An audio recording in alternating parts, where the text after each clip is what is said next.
Today I'll be talking about powers and magic in Africa. Either it is dark or the other way around.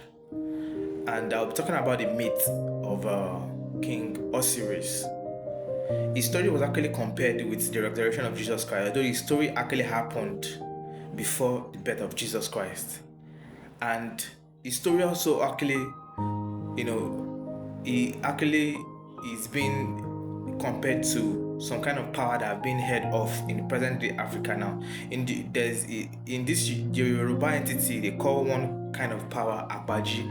I don't know if it does exist, but I've actually heard about it once or twice before. And I'll go straight to the story of or the myths of Osiris. Osiris was a king in Egypt. He had a wife, Isis. The wife, Isis, was very good to Osiris, and Osiris was popular and powerful in Egypt then. Osiris had a brother, Set. Set is the god of chaos and storm. Osiris' brother Set was so jealous of Osiris because of his popularity and power, and he devised a game to deceive his brother. He went to actually build a chest. He built a chest. When he built that chest, he planned the game. But before he built that chest, he has already measured the size of his brother before building the chest. So he built that chest according to the size and measurement of his brother. When he actually did that, he brought the game forward for people to actually, fit into the chest. And whoever fits into the chest will be the owner of that chest. And the chest is a very fine wooden chest. When everybody tried, nobody could actually fit in that chest except his brother, is King Osiris, king of Egypt. So when Osiris actually went into the chest, to fit in, he has already planned with the people that he organized the game with and people around. Once Osiris went to that chest, they covered that chest and actually sealed the chest and poured a hot molten on that chest. And they went to actually dispose that chest into the Nile. With the way things will actually happen, the chest actually flowed to the bank of Byblos, which is the present-day Babylon. Osiris' wife was looking for him. Osiris' wife, Isis, was looking for him, and he found the chest at the bank of Byblos. So Osiris took the chest and took the body back to Egypt and kept her husband's body in a very secluded area. But Set got to actually know about this, and Set went to pick Osiris' body and divided it into 14 parts and scattered it all over Egypt. When this happened, Isis, Osiris' wife, got of this information, and she went to her sister and started looking for. She went to her sister and started looking for Osiris' body parts.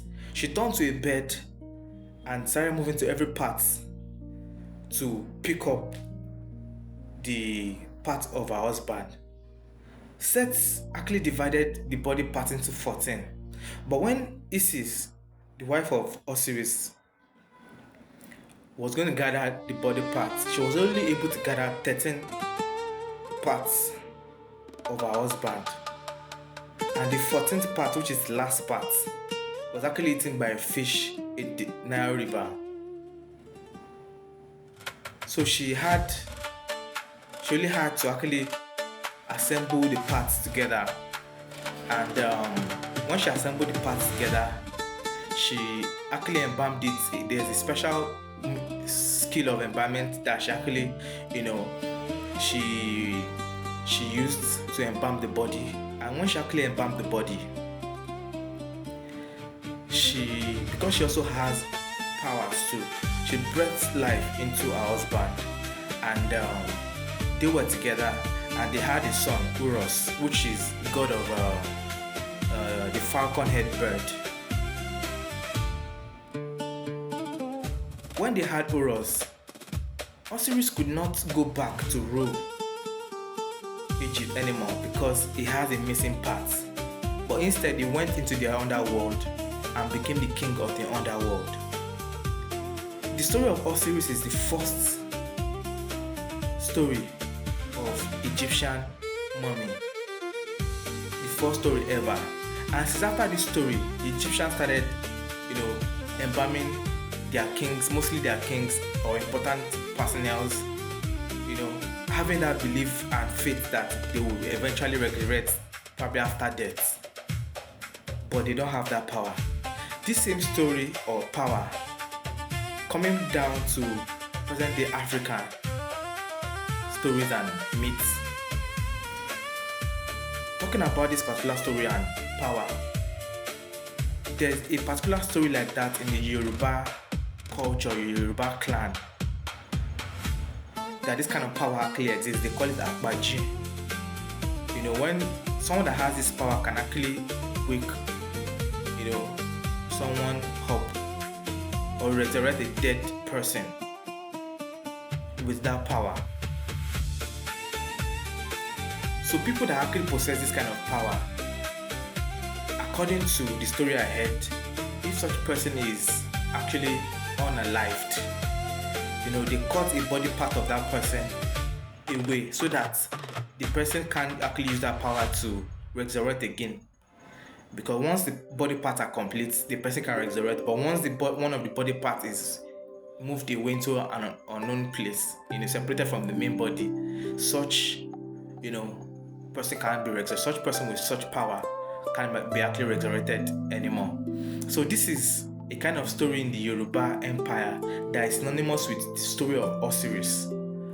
So tell me if you have heard any kind of story like this before, in from your tribe, from any part you are from in Africa.